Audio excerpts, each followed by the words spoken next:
জিনের প্রতিশোধ। ঘটনাটি ঘটেছিল আমার দাদির সাথে।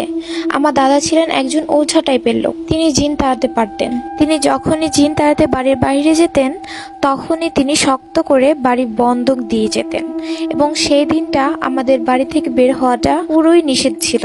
তো একদিন দাদা খুব তাড়াহুড়ো করে জিন তাড়াতে রওনা হলেন।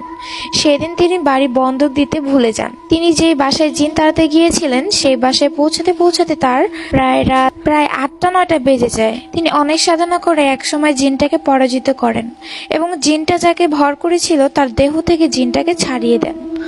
জিনটাকে ছাড়িয়ে দিতেই সেটা হুনকার করে বলে উঠে, আমি গেলাম তোর বাড়িতে। তো দাদা উত্তর দিলেন, যা, তুই যা পারিস তাই কর। কিন্তু সাথে সাথে দাদার খেয়াল হলো যে তিনি আজকে তাড়াহুড়ো করে বাড়ি থেকে বেরিয়েছে, বাড়ি বন্ধক দিতে সে ভুলে গিয়েছে। এর মধ্যেই জিনটা দাদার বাড়িতে এসে দাদার রূপ ও কণ্ঠ নিয়ে ঘরের বাইরে দাঁড়িয়ে দাদিকে ডাক দিলেন, জমিনা, বদনাটা নিয়ে আসো তো। দাদি ভাবলেন দাদা হয়তো টয়লেটে যাবেন। গ্রামের টয়লেটগুলো বাড়ি থেকে একটু দূরেই হয়ে থাকে।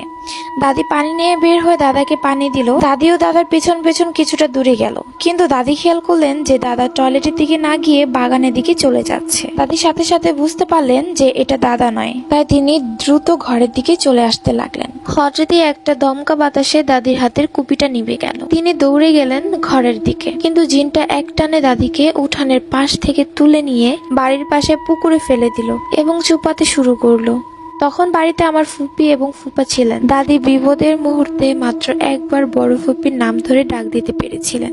তিনি আকলিমা বলে ডাক দেন, এবং সৌভাগ্যবশত সেই ডাকটা আমার ফুপ্পির কানে পৌঁছায়।